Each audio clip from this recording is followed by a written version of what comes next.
Zuri Okafor's hands trembled as she mopped the marble floor of the private lounge, her worn sneakers squeaking against the polished surface. The exclusive Chicago nightclub had emptied hours ago, leaving only silence and the chemical scent of cleaning solution. At 28, she'd cleaned enough floors to know the difference between honest money and blood money, and this place reeked of the latter. "Mama's going to bring home pancakes tomorrow," she whispered to herself, thinking of 6-year-old Jordan sleeping in their frigid studio apartment across town. Her second job started in 4 hours. Sleep was a luxury she couldn't afford.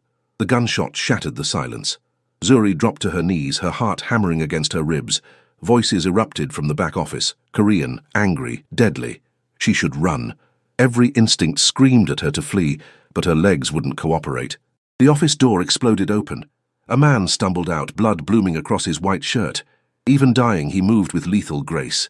Their eyes met, his dark and fathomless, hers wide with terror. He collapsed 10 feet away. She crawled toward him, her nursing school training overriding her fear. He was still breathing, barely. Woo Jin-an had survived worse than a bullet to the shoulder, but the poison coating the slug was new. His vision blurred as the cleaning woman crawled toward him, her dark skin luminous under the club's dim lighting. Nigerian. His mind registered distantly. Beautiful. Terrified. "Don't," he rasped in English, his Korean accent thick with pain. "Run."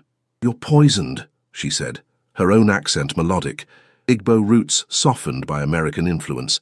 Her hands moved across his body with surprising competence, checking his wounds. "This isn't just blood loss. Your pupils are dilated, pulse erratic." Smart. The observation cut through his fading consciousness. "They'll come back," he managed. "To go." Footsteps thundered down the hallway. Zuri's breath caught. She recognized that sound. Men with guns, men with purpose. Her son's face flashed through her mind. If she ran, they'd hunt her as a witness. If she stayed, the decision crystallized in an instant. She grabbed Woo Jin's face and pressed her lips to his, her body covering his as the men burst into the room. She kissed him desperately, her hand sliding to his wound, applying pressure while making it look like passion. "Baby, you scared me," she gasped against his mouth, her accent thickening deliberately. "I heard noise." 3 men froze in the doorway, guns raised. The leader, scarred, brutal, lowered his weapon slightly. "Who the fuck is this?" Woo Jin's eyes snapped open. Despite the poison coursing through his veins, his mind sharpened. She was giving him cover, buying him time. His hand found her waist, the touch sending unexpected electricity through his dying body. "My woman," he growled in Korean, then switched to English. "Leave us." The lie tasted sweeter than it should have. The scarred man studied Zuri with predatory interest. She forced herself to meet his gaze, praying her terror red as indignation.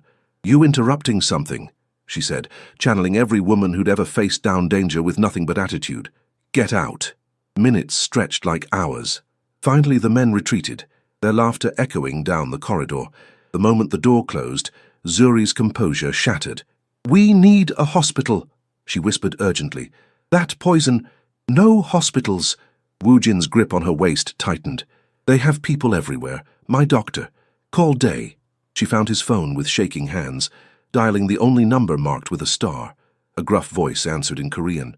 Zuri thrust the phone at Woo Jin, who gave rapid instructions before his arm went slack. "Stay with me," she begged, her nursing instincts taking over. She elevated his legs, monitored his breathing, kept pressure on the wound. "What's your name?" "Woo Jin." His accent made it sound like poetry. "You?" "Zuri." "Beautiful name." His eyes drifted closed. "Beautiful woman." The compliment shouldn't have warmed her. This man was dangerous, the kind her mother had warned her about when she'd left Lagos for America 5 years ago. But his pulse was weakening under her fingers, and something primal in her refused to let him die. A man arrived 20 minutes later. Korean, 50s, carrying a medical bag. He assessed the situation with clinical detachment before nodding at Zuri. "You saved his life." The kissing, quick thinking, made them believe you belonged here. "I just reacted," she said numbly. "Smart reaction." The doctor began treating Woo Jin, extracting the bullet with practiced efficiency. "You're a nurse?" "Dropped out. Couldn't afford tuition." The admissions stung. She'd been 3 semesters from her degree when Jordan's father disappeared, leaving her with a baby and crushing debt. "You work here?" "Cleaning crew." The doctor's expression shifted. Pity mixed with respect. "Go home. Forget this night." But as Zuri gathered her supplies and headed for the door, Woo Jin's eyes opened. Even semi-conscious, his gaze held her captive. "Wait," he commanded softly. She should have run. Instead, she waited. 3 days later, Zuri stared at the eviction notice taped to her apartment door. 30 days. The words blurred as Jordan tugged her hand. "Mama, I'm hungry." "I know, baby." She had $14 until Friday. $14 for food, bus fare, everything. The math didn't work. It never did. She'd picked up extra shifts at the club since that night, scrubbing twice as hard to avoid thinking about the Korean man with death in his eyes and silk in his voice. The doctor had assured her Woo Jin survived. That should have been the end of it. The knock on her door came at sunset. A man in an expensive suit stood in the hallway, one of Woo Jin's people, she recognized with sinking dread. "Miss Okafor, Mr. Ahn requests your presence." "I can't." She glanced at Jordan, who watched cartoons on their ancient television. "My son, a car is waiting." "The boy comes too." Fear coiled in her stomach. You didn't say no to men like Woo Jin Ahn. Everyone in Chicago's Korean community knew the Ahn family name, whispered with respect and terror. She'd saved his life, yes, but that didn't guarantee her safety. The drive took them to Lincoln Park, where mansions rose like fortresses. The estate they stopped at took her breath away. Modern architecture blending with traditional Korean elements, security that screamed power and wealth. Jordan's eyes went wide. "Mama, is this a palace?" "Something like that," she murmured. Woo Jin waited in a study lined with leather-bound books and Asian art. He'd recovered remarkably. The only evidence of his injury, a slight stiffness in his posture. He wore a black shirt with 4 buttons undone, revealing the edge of a tattoo on his neck. A tiger, she realized. Appropriate. His gaze found her immediately, something flickering in those dark eyes that made her skin warm. "Miss Okafor." He spoke English for her benefit, his accent wrapping around the syllables. "Thank you for coming." "Did I have a choice?" The words escaped before she could stop them. His lips curved, not quite a smile. "No. Honest, at least." Jordan pressed against her leg, and Woo Jin's attention shifted to the boy. Something in his expression softened imperceptibly. "Your son, Jordan." She placed a protective hand on her son's shoulder. "Whatever you want. He's not part of this." "Relax, Miss Okafor. I'm not a monster." Woo Jin gestured to a woman who appeared from the doorway. "Mrs. Chen will take Jordan to the kitchen. We have ice cream." Jordan looked up at Zuri, who nodded reluctantly. The boy followed Mrs. Chen, his excitement over ice cream overriding his wariness. Alone with Woo Jin, the air thickened. "You saved my life," he said without preamble. "I pay my debts. I don't want money. Everyone wants money." He studied her with unnerving intensity. "But you need it. Eviction notice, 2 jobs, dropping out of nursing school. Should I continue?" Zuri's blood chilled. "You investigated me." "I investigate everyone who enters my life." He crossed the room, moving with predatory grace despite his injury. "You're Nigerian, 5 years in America. Work visa expires in 8 months. Single mother. Jordan's father abandoned you when the boy was 1. You send money to your mother in Lagos every month, even when you can barely feed yourself." Tears burned behind her eyes. "What do you want?" "I want to help you." The words should have brought relief. Instead, suspicion flared. "Why?" "Because you helped me when you could have run. Because you're intelligent, resourceful, and desperate." He stopped 3 feet away, close enough that she caught his scent. Expensive cologne mixed with something darker. "I need a live-in housekeeper. The position includes housing in the West Wing, salary of $70,000 annually, health insurance, and a college fund for your son." Zuri's knees nearly buckled. $70,000. She currently made 23. "What's the catch?" "No catch. You clean? Cook occasionally. Maintain the household." His gaze held hers. "And you forget everything you saw that night." "I already forgot." "Good." He extended his hand. "Do we have an agreement?" She stared at his hand. Elegant fingers, a scar across his knuckles, raw power barely contained. Every instinct warned her this was a mistake. You didn't make deals with men like Woo Jin Ahn and walk away unchanged. But Jordan needed food. They needed a home. Her visa needed sponsorship. Zuri placed her hand in his. The contact sparked through her like electricity. His grip was firm, warm, commanding. Their eyes locked, and something passed between them. Recognition, perhaps, or something more dangerous. "One rule," Woo Jin said quietly, his thumb brushing her palm before releasing her. "You and Jordan are under my protection now. Anyone touches you, they answer to me." It should have sounded threatening. Instead, It sounded like a promise. Moving into Wu Jin's mansion felt surreal. The West Wing apartment was larger than any place Zuri had ever lived. 3 bedrooms, a full kitchen, windows overlooking gardens that seemed impossible in Chicago's urban sprawl. Jordan raced through the rooms with unbridled joy, his laughter echoing off marble floors. "Mama, I have my own bathroom." Zuri couldn't speak past the lump in her throat. For the first time in 6 years, she wouldn't choose between electricity and food. Jordan would sleep without hearing gunshots through paper-thin walls. She could breathe, but the cost of that breath remained unclear. Wu Jin maintained polite distance those first weeks. He left early, returned late, their interactions limited to brief exchanges about household needs. Yet Zuri felt his presence everywhere, in the Korean art adorning the walls, the scent of his cologne lingering in rooms he'd passed through, the weight of his gaze when he thought she wasn't looking. She learned his routines. Coffee at 6, black, no sugar. He preferred Korean food but ate American dishes without complaint. His study was sacred. She cleaned it only when he specifically requested. The household staff, a small, tight-knit group of Korean immigrants, treated him with reverence bordering on worship. "Mr. Ahn is a good man," Mrs. Chen told her one afternoon, her English heavily accented. "He saved my family from debt collectors, brought us to America. Many people owe him their lives."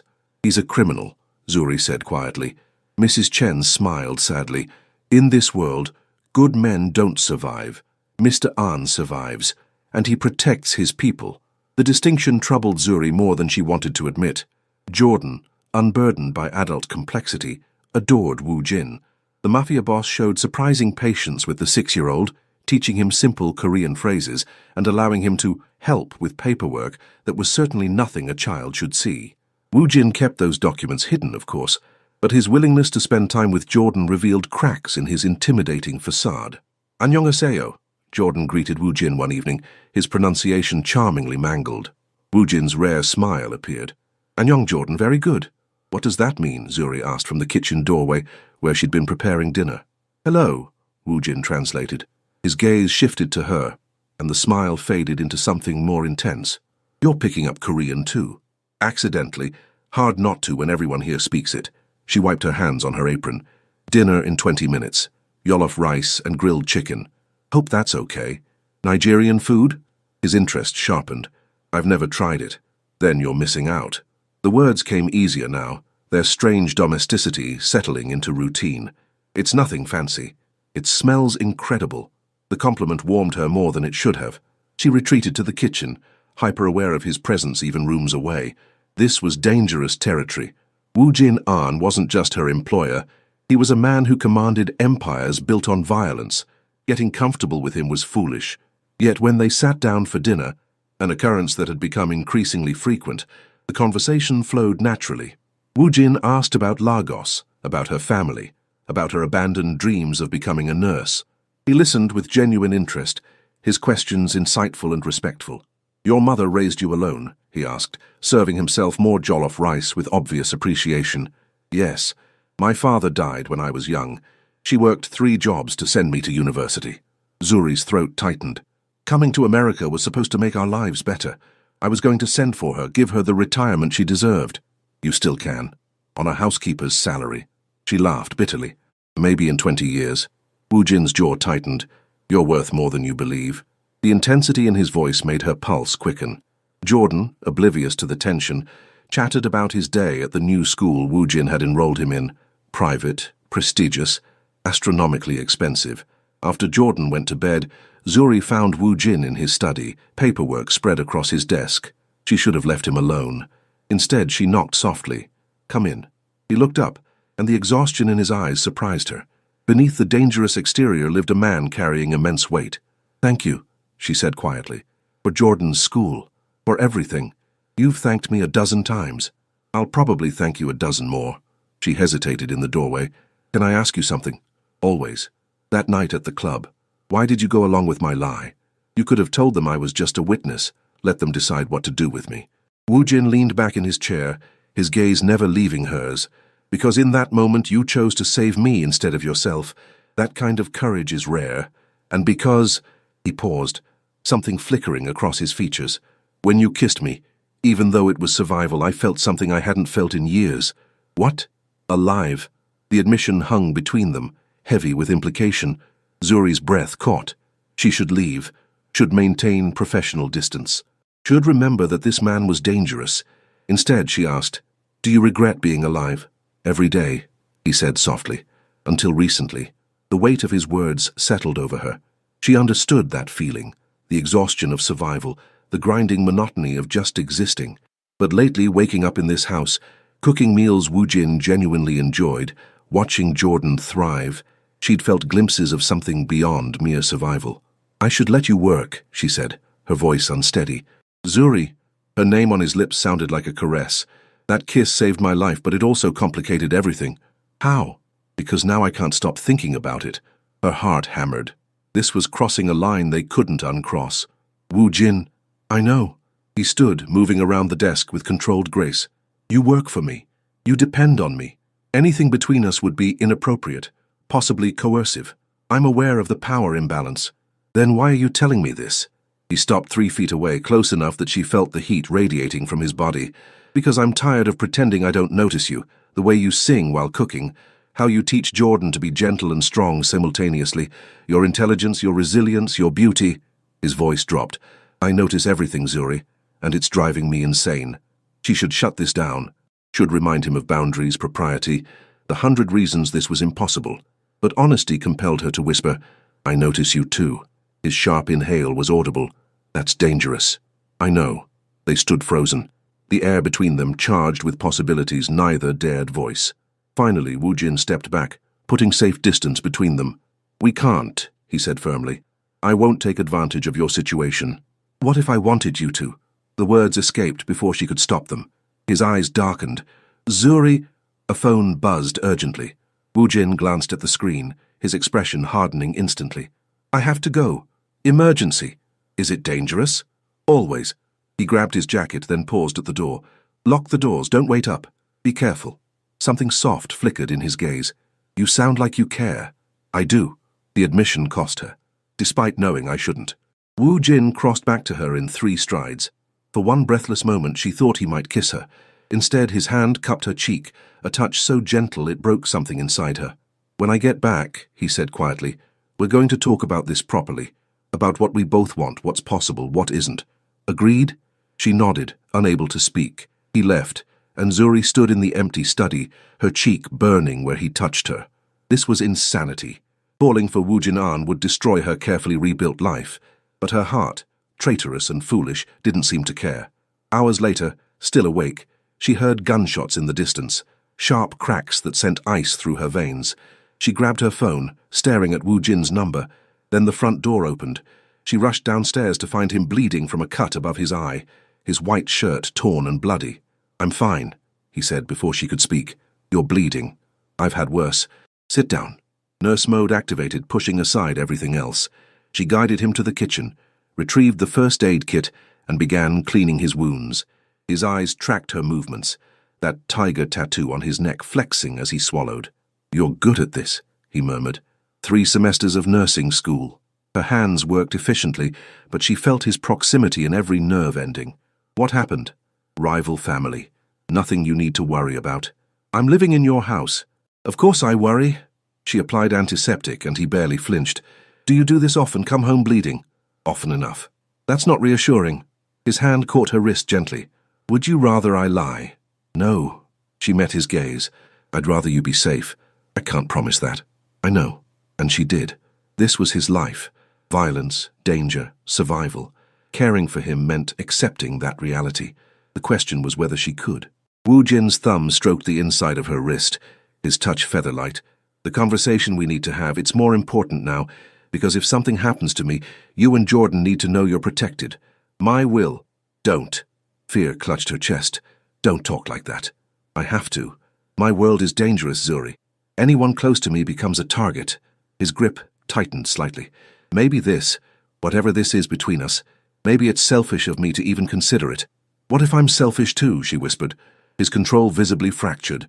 "Zuri—" The kiss happened so naturally she couldn't say who moved first.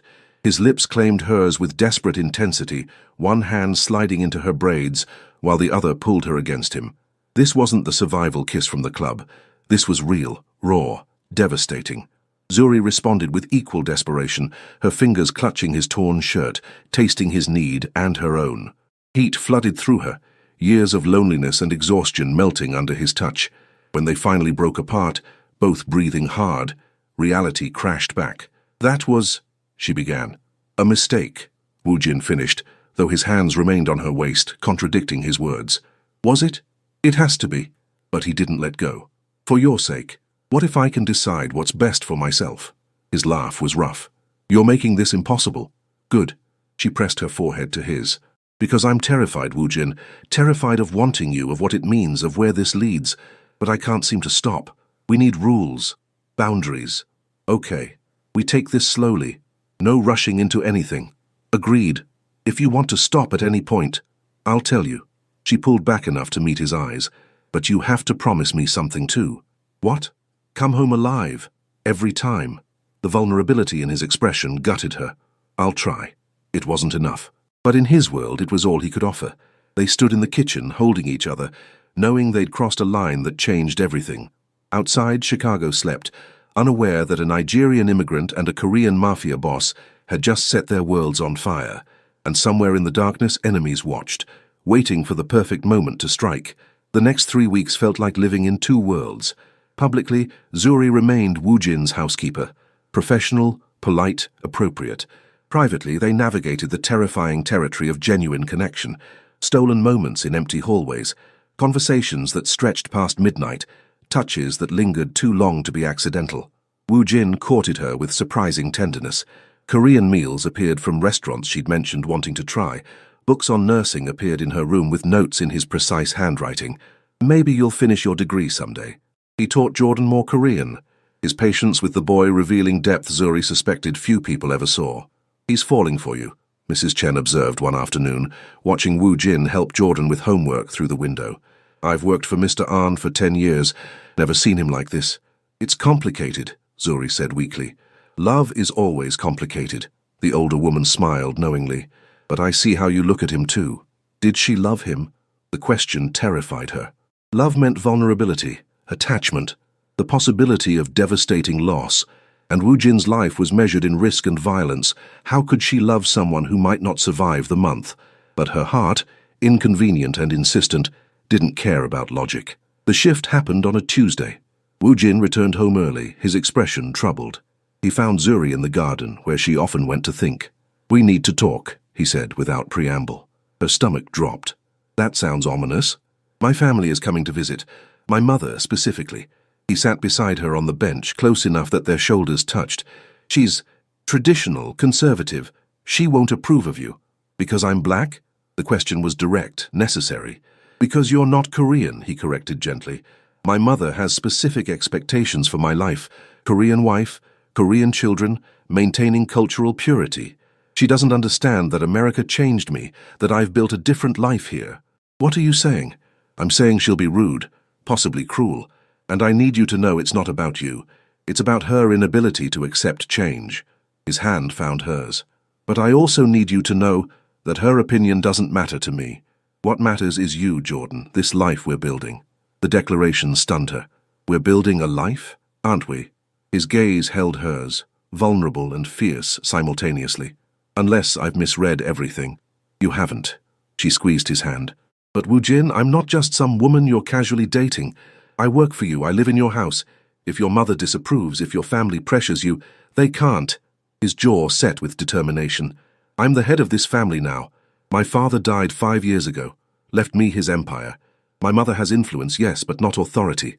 Not over me. Korean culture values family honor above everything," Zuri said softly, her limited understanding of his world informing her words. "Can you really choose me over that? Watch me." The conviction in his voice sent warmth flooding through her, but doubt lingered. "What if I'm not worth the cost?"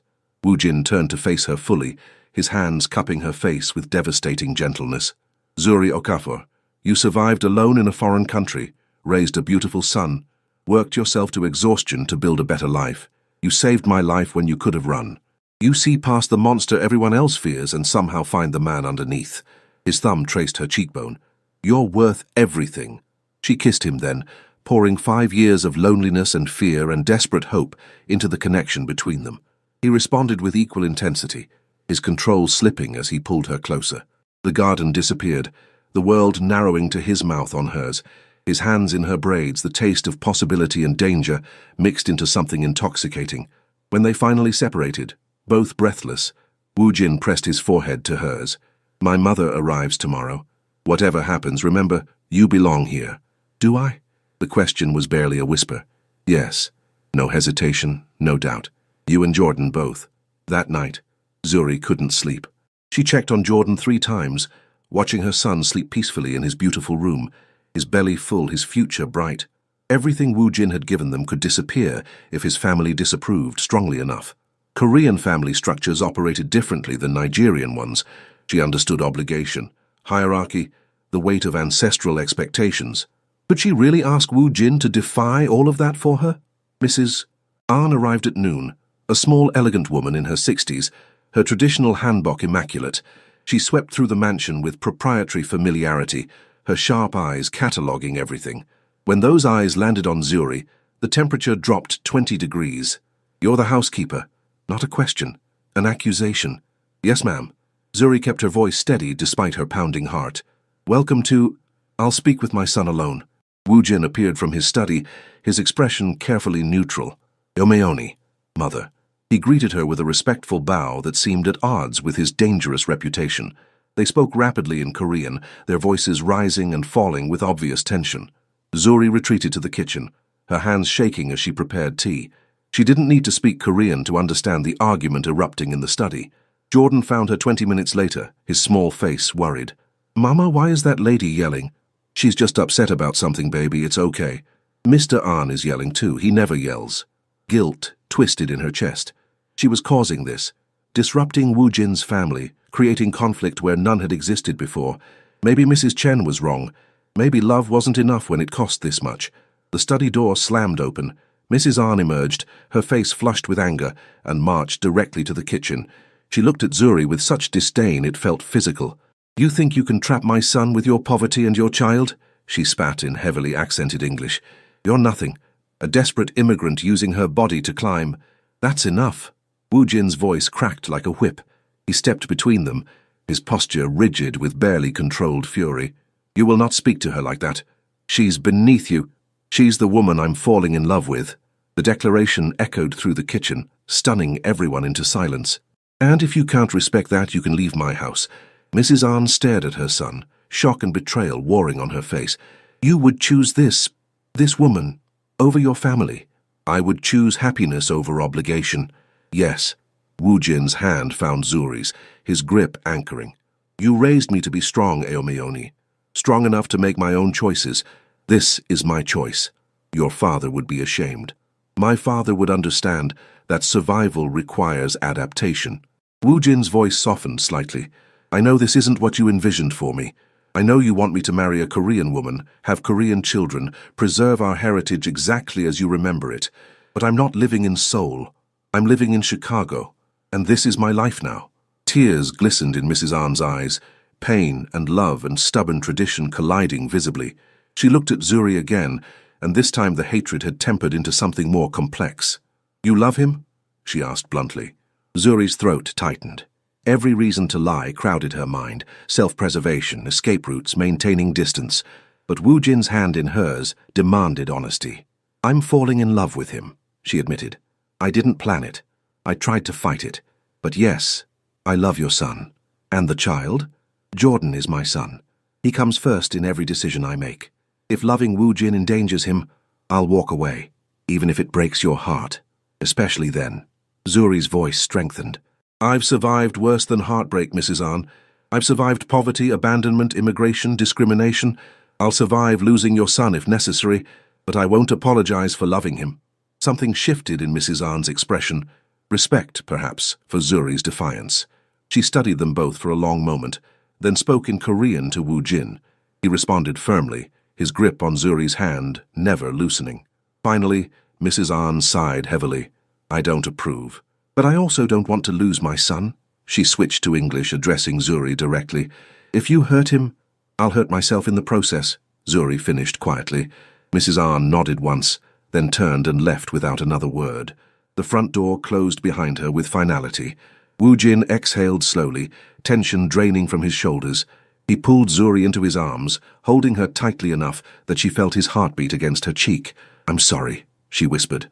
"For what?" "Causing problems with your family." He pulled back to look at her, his expression fierce. "You didn't cause anything. My mother's expectations aren't your burden to carry." His hand cupped her face. "And for the record, I meant what I said. I'm falling in love with you, Zuri. Deeply, irrevocably, terrifyingly in love with you." Her breath caught. "Wu Jin, you don't have to say it back. I know this is complicated, that I'm asking you to enter a dangerous world, that every day with me comes with risk." She kissed him silent, pouring 5 years of loneliness and hope and desperate longing into the contact. When she finally pulled back, tears streaked her cheeks. "I love you too," she said, the words both liberation and terror. "God help me, I love you too." His smile was brilliant, transforming his dangerous features into something almost boyish. Then Jordan's voice called from the hallway, breaking the moment but not the spell. "Mama, is everything okay?" "Everything's perfect, baby," Zuri called back, her eyes never leaving Wu Jin's face. For the first time in years she believed it, but outside, in a car parked 3 blocks away, someone watched the mansion through binoculars and smiled coldly. The attack came on a Thursday. Zuri was preparing lunch when the first gunshot shattered the kitchen window. Glass exploded inward, and instinct threw her to the floor. Jordan. Her mind screamed his name. He was upstairs doing homework. She crawled toward the hallway as more gunshots erupted. Systematic, professional, deadly. The security system wailed. Shouts in Korean echoed through the mansion. "Jordan!" She scrambled up the stairs, terror lending her speed. Bullets punched through walls around her, and she felt one whistle past her shoulder close enough to burn. She found him in his room, frozen with fear under his desk. "Baby, come here now." He launched himself into her arms. She ran for Wu Jin's study, the safest room, reinforced walls, panic room access. Her hands shook so badly she could barely work the keypad Wu Jin had taught her. The door slid open. She shoved Jordan inside and followed, sealing them in darkness. Emergency lights activated automatically, casting everything in eerie red. "Mama, I'm scared." "I know, baby, I know." She held him tight, her mind racing. Where was Wu Jin? Was he alive?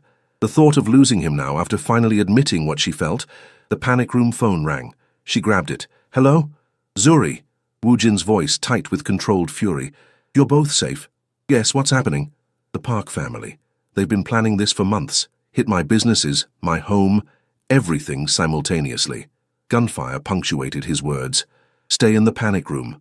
Don't come out until I personally get you." "Where are you?" "Handling this." A pause. "I love you. Tell Jordan I love him too." The line went dead. Hours crawled by. Jordan eventually fell asleep in her arms, exhausted by terror. Zuri stayed awake, every creak and distant sound sending her heart racing. She'd known Wu Jin's world was dangerous, but knowing abstractly and experiencing it were vastly different things. Finally, the panic room door opened. Wu Jin stood there, blood-splattered but alive. Zuri nearly collapsed with relief. "It's over," he said quietly. "We won." She wanted to ask what "won" meant in his world. What bodies now lay in morgues? What consequences would ripple from this day? But Jordan stirred, and Wu Jin's face softened as he gathered the boy into his arms. "You're safe now," he murmured. "Both of you. I promise." The mansion was destroyed.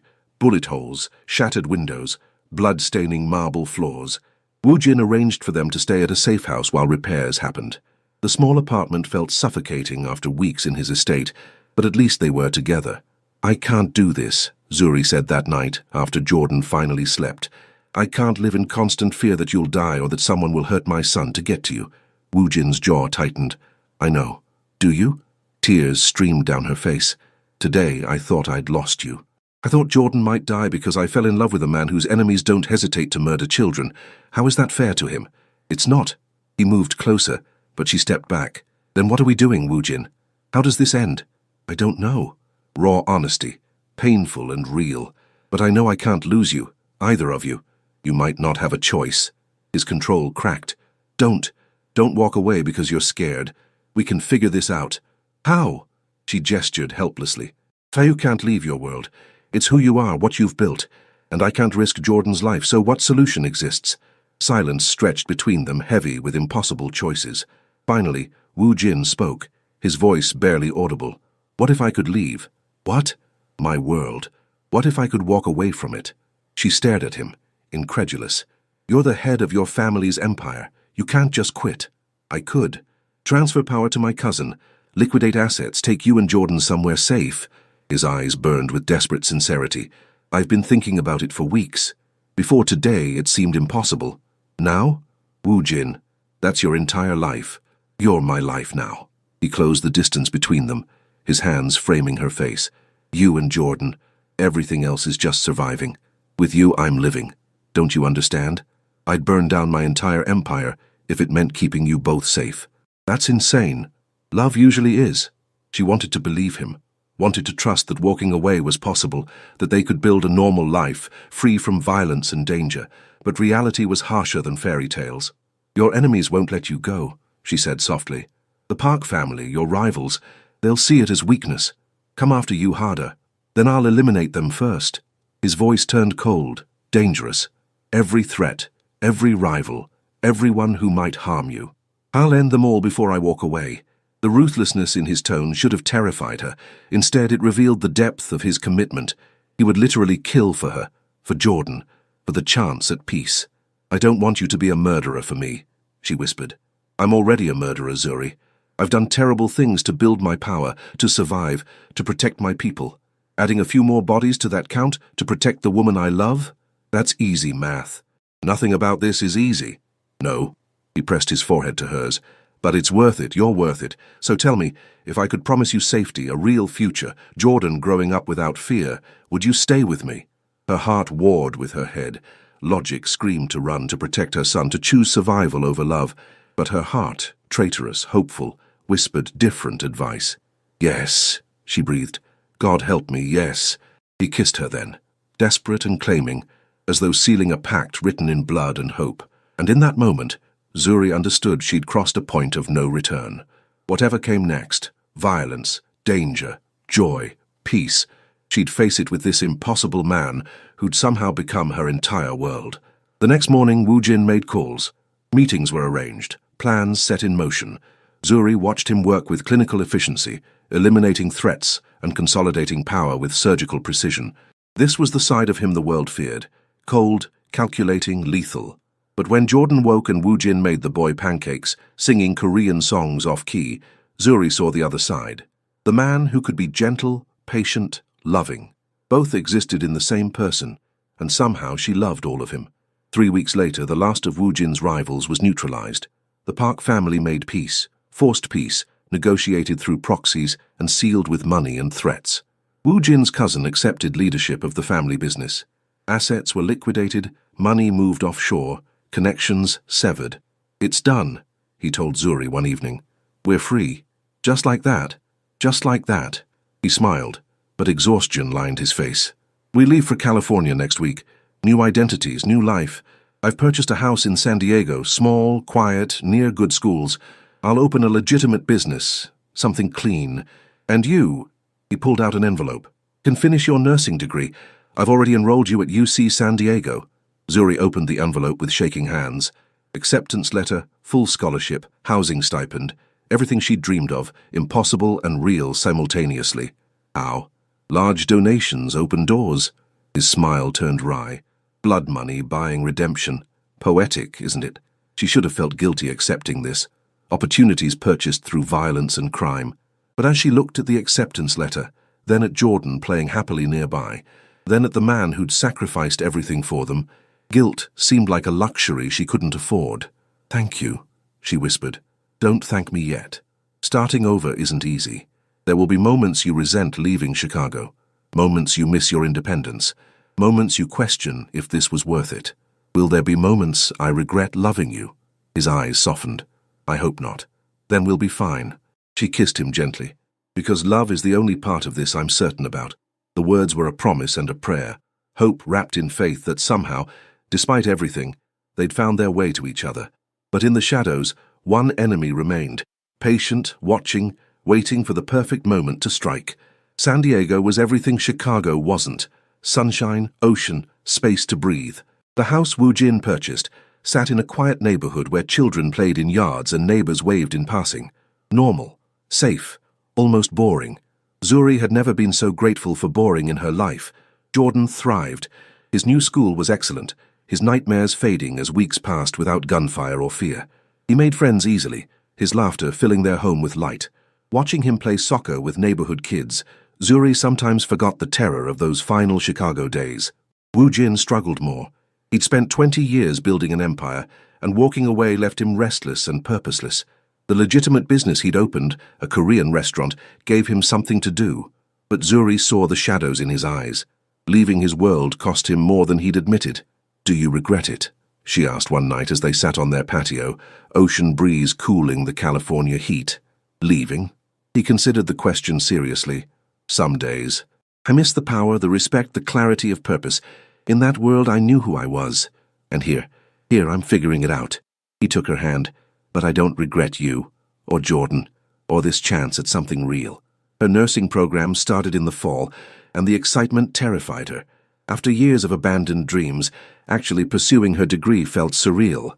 Woo Jin supported her unconditionally, taking over homework duty with Jordan, meal prep, household tasks. Their roles reversed in ways that might have emasculated a lesser man, but Woo Jin seemed content, letting her chase her dreams, while he built their foundation. They were happy, genuinely, surprisingly happy. Then Mrs. Ahn called.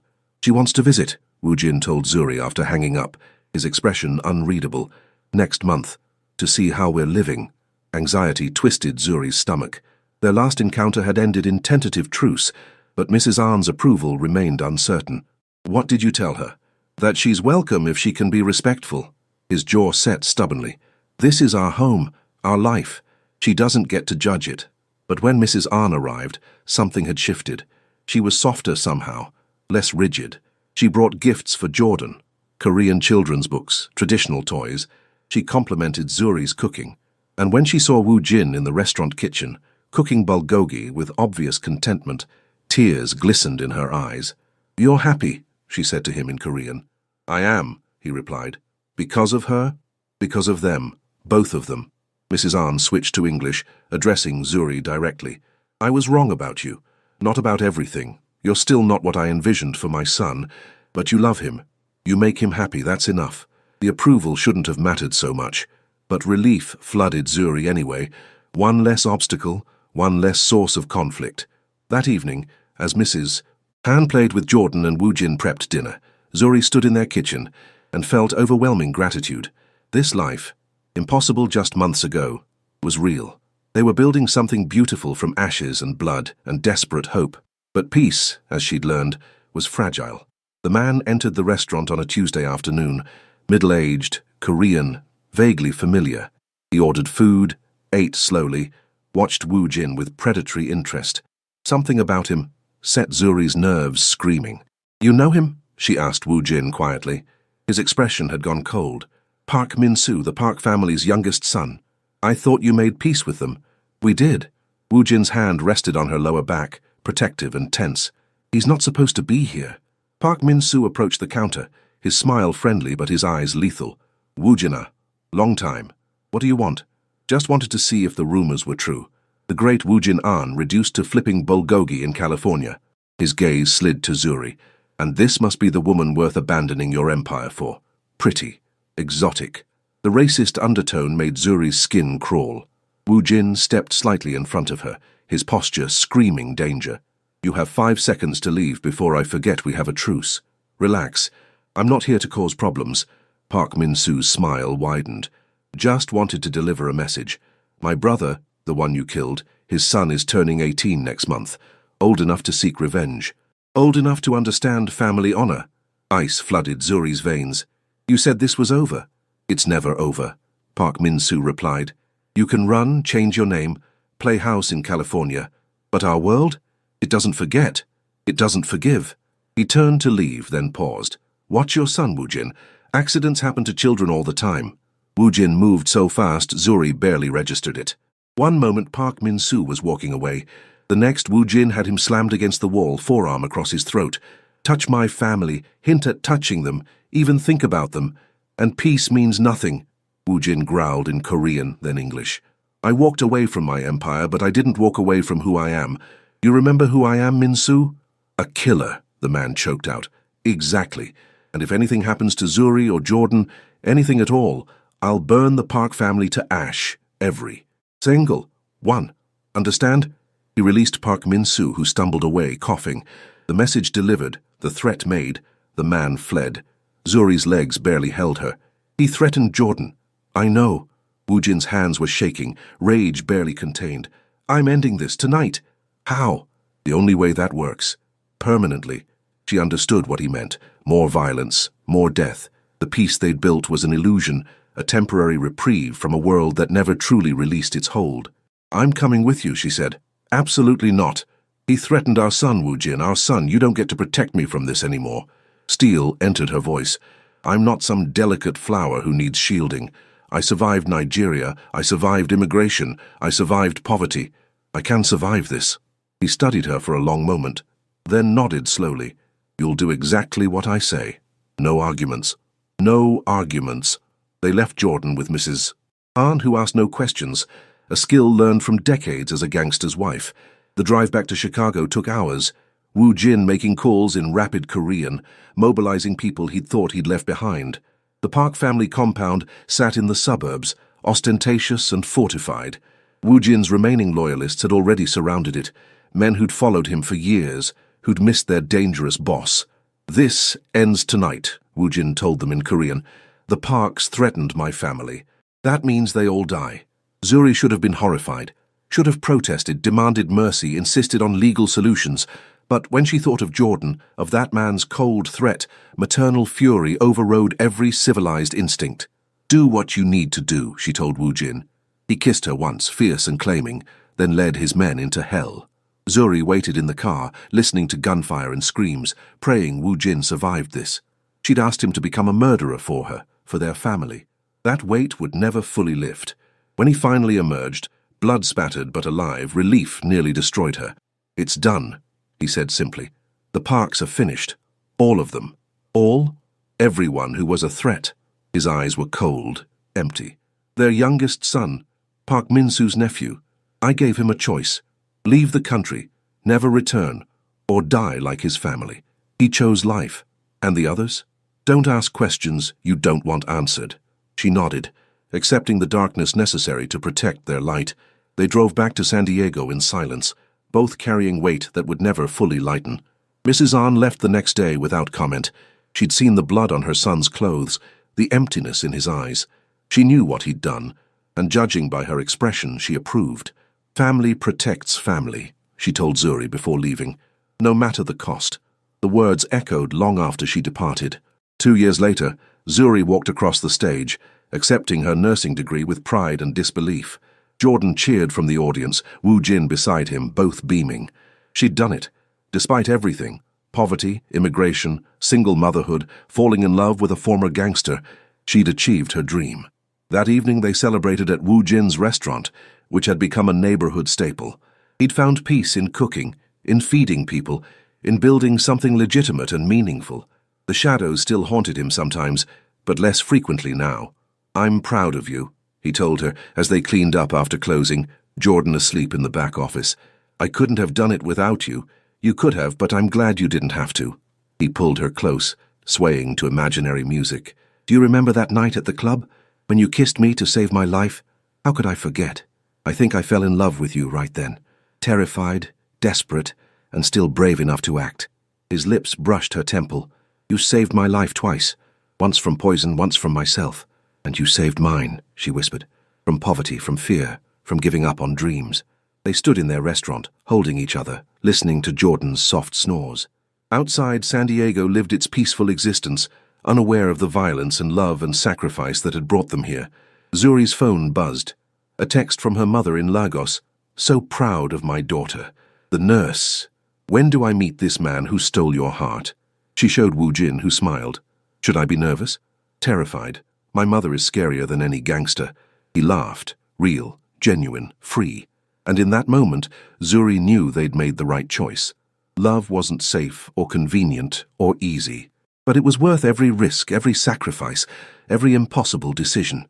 I love you, she said. I love you too, he replied. Always. The kiss that had started everything had led them here. To safety, to family, to futures they'd once thought impossible. And as they locked up the restaurant and headed home with their son, Zuri finally believed in happy endings. Not perfect ones, not easy ones, but real ones, built from blood and hope and love, fierce enough to survive anything.